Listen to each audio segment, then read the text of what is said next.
Hello students, कैसे हैं आप लोग। आपका फर्स्ट चैप्टर में लास्ट नंबर्स करा रहा था, जिसमें मैंने अभी तक आपको इंटरनेशनल, नेशनल और इंटरनेशनल प्लेस वैल्यू चार्ट बता दिया था, और जिसमें मैंने आपको ये भी बताया था कि किस तरीके से हम किसी भी नंबर को रिप्रेजेंट करते हैं as per the national place value chart और as per the rule of the international place value chart. ठीक है, आज हम जो है उसको आगे कंटिन्यू करते हुए आज हम बताएंगे कि किसी भी नंबर को हम एक्सपेंडेड फॉर्म में कैसे लिखते हैं और एक्सपेंडेड और स्टैंडर्ड फॉर्म के बीच में डिफरेंस क्या होता है। तो आज है हमारे पास एक्सपेंडेड फॉर्म। आज हम एक्सपेंडेड फॉर्म के बारे में आपको बताएंगे। सपोज कर लीजिए कि हमारे पास हमको एक क्वेश्चन दिया जाता है कि right the given number in expanded form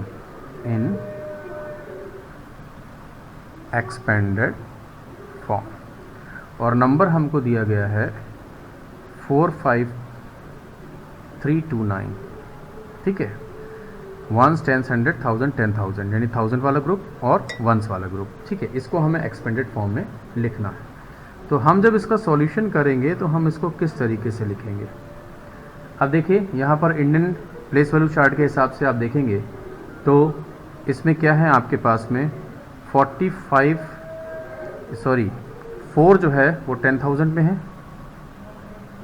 देखिए, एक एक डिजिट को देखेंगे हम, 1s 10s 100 1000 और 10,000।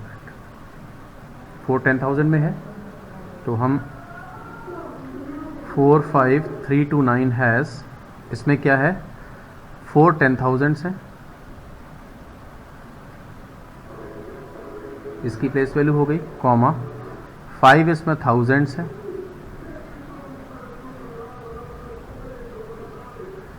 3 100s हैं,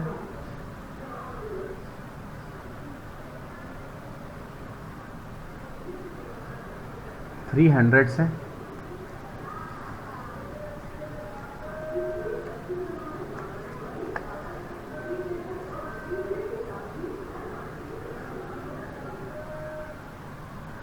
2 10s एंड 9 1s है। 9 कितने हैं 1s, यानी 4 का जो ये प्लेस है वो 10,000 है, 5 की प्लेस 1000s है, 3 की प्लेस 100s है और 2 की प्लेस 10s है और 9 की प्लेस 1s है। ठीक है, और किसी की भी प्लेस वैल्यू निकालने के लिए उस नंबर को अगर हम उसकी प्लेस वैल्यू से मल्टीप्लाई कर दें तो हमें उस नंबर की प्लेस वैल्यू पता लग जाती है। तो इसको हम कंटिन्यू करेंगे तो क्या हो जाएगा आपका 45329 इज इक्वल टू क्या हो जाएगा 4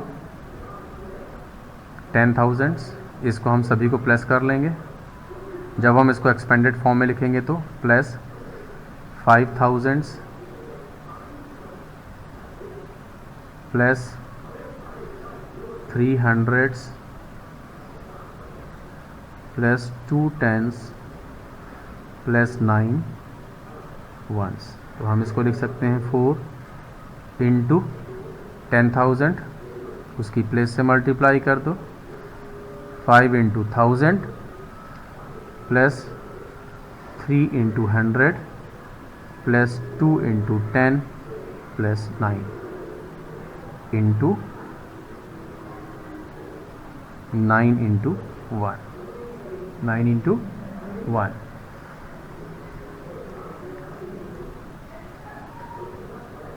तो ये इक्वल टू क्या आ जाएगा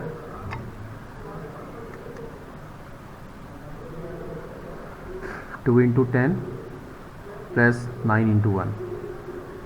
ठीक है, तो ये आ गया आपके पास में 40,000 प्लस 5,000 प्लस 300 प्लस 20 प्लस 9। ये आपके पास एक्सपेंडेड फॉर्म हो गया। आपको आ गया समझ में।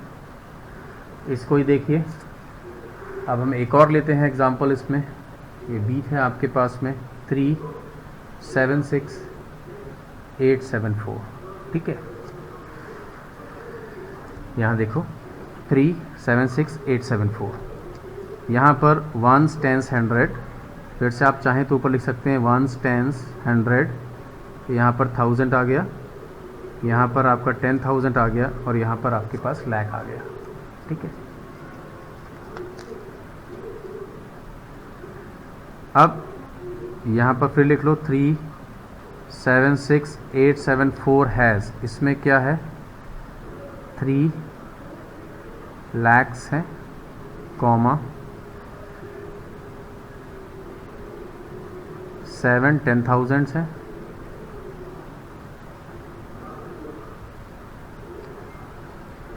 6,000 है, 800,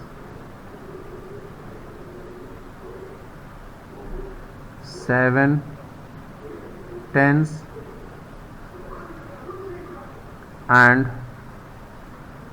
4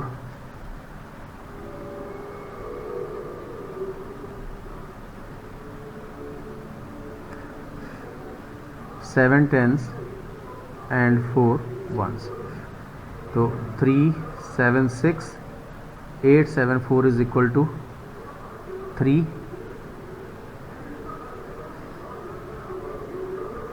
lakhs plus 7 10,000s plus 6,000s plus 800s plus 7 tens plus 4 ones आ गया। अब इसको लिखेंगे तो 3 into 1 lakh plus 7 into 10,000, 6 into 1000 plus 8 into 100 plus 7 into 10 plus 4 into 1। अब इसको आप सॉल्व कर लीजिएगा। 3 lakhs प्लस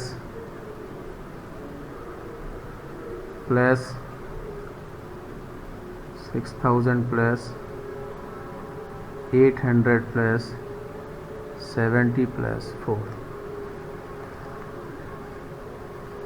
ये आपका रिक्वायर्ड एक्सपेंडेड फॉर्म हो गया। जब हम किसी नंबर को, इस नंबर को जब हम इस तरह से फॉर्म में कन्वर्ट करते हैं तो ये आपका एक्सपेंडेड फॉर्म हो जाता है और ये आपका जो होता है ये है आपका स्टैंडर्ड फॉर्म। स्टैंडर्ड फॉर्म यानी आप इसको इसमें कन्वर्ट कर सकते हैं और इसको इसमें कन्वर्ट कर सकते हैं। ठीक, अब हमारे पास आता है इसके बाद सक्सेसर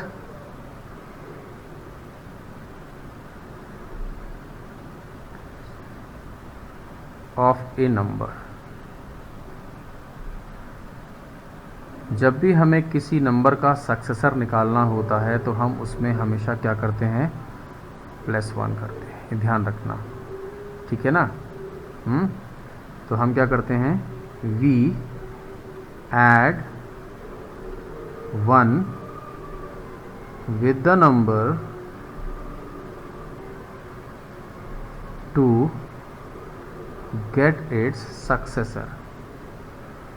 किसी भी नंबर का सक्सेसर करने के लिए हम उसमें ऐड 1 करते हैं। ठीक, फॉर एग्जाम्पल अगर हमें 51299 का सक्सेसर निकालना हो, ठीक, तो हम लिखेंगे successor of 51299 is equal to 51299 plus 1, इसमें +1 कर देंगे तो कितना आ जाएगा, 51299 में 1 प्लस करेंगे तो देखिए 9 + 1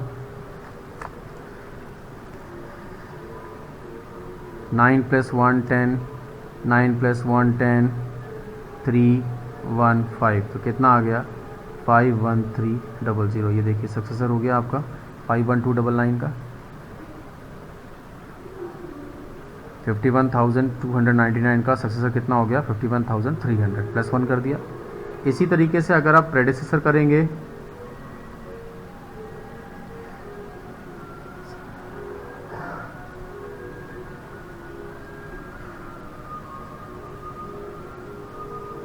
predecessor of a number, तो predecessor of a number के अंदर क्या होगा, हम सब्ट्रैक्ट करेंगे -1, ये ध्यान रखना, +1 और -1, predecessor में -1 होता है तो we subtract 1 from the number to get its predecessor। ये ध्यान रखने की बात, जैसे 51299 है तो इसका प्रेडिसेसर क्या होगा,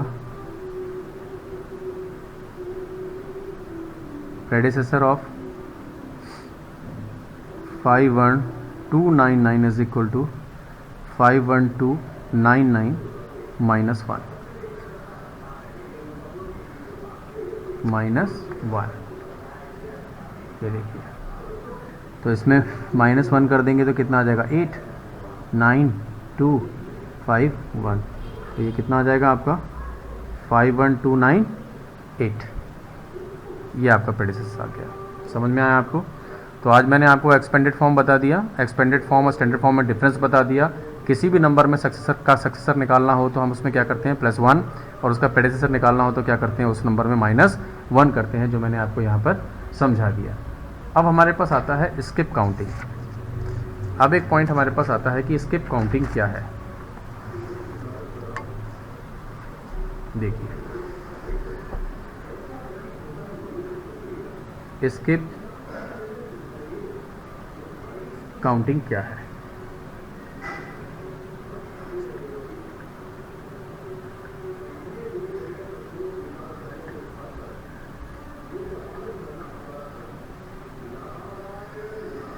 स्किप काउंटिंग में सबसे इंपॉर्टेंट चीज़ ये होती है कि मान लीजिए if starting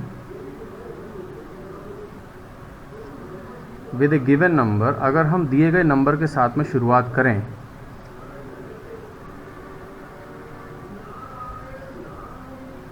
we write some numbers, और हम कुछ नंबर्स लिखते हैं, we write some numbers with a fixed gap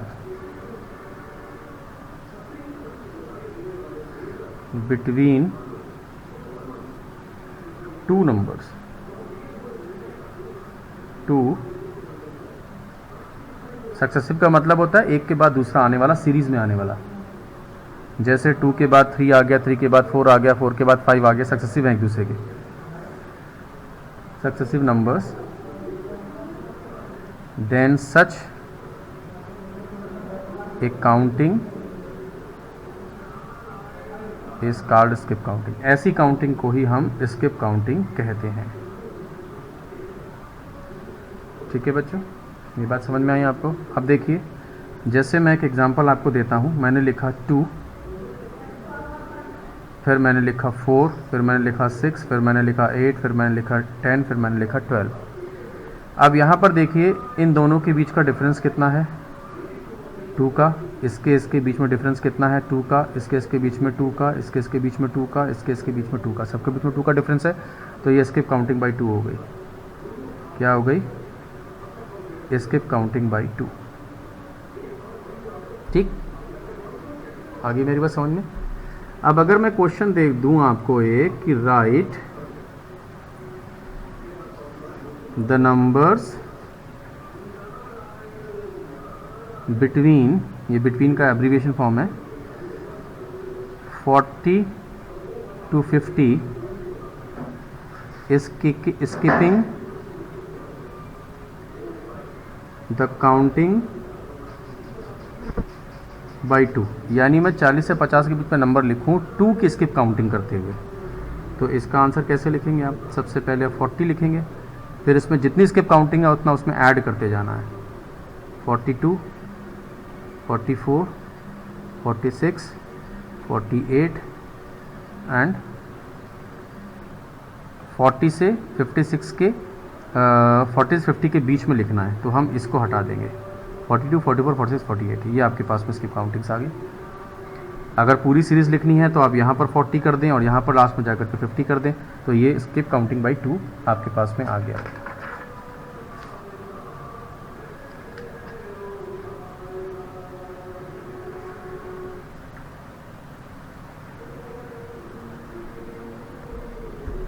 ठीक है,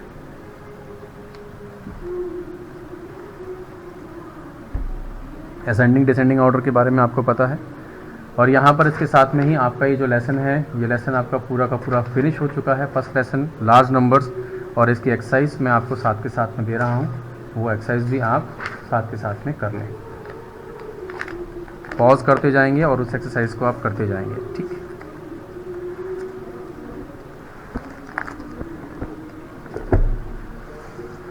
ये देखिए, ये आपकी एक्सरसाइज है। इस एक्सरसाइज में वीडियो को आप पॉज करेंगे और पॉज करने के बाद एक्सरसाइज नोट करेंगे कॉपी में, और नोट करके इस एक्सरसाइज को आप करेंगे। इसके साथ ही पहला लेसन आपका फिनिश हो गया है।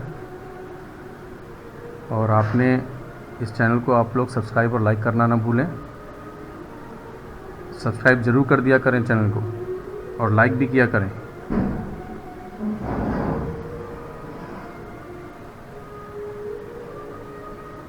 ये एक्सरसाइज मैंने यहाँ पर होल्ड करके रखी है थोड़ी देर के लिए। आप लोग इसको वीडियो को पॉज कर करके सारी एक्सरसाइज नोट डाउन कर लें और इसको करें।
एक बात ध्यान रखें कि स्टैंडर्ड फॉर्म को शॉर्ट फॉर्म भी बोलते हैं, यानी शॉर्ट फॉर्म और स्टैंडर्ड फॉर्म में कोई डिफरेंस नहीं है। इसलिए अगर कहीं पर शॉर्ट फॉर्म पूछा जाए तो वहाँ पर भी आपको स्टैंडर्ड फॉर्म ही लिखना है, जो मैंने पीछे आपको वीडियो में बताया है।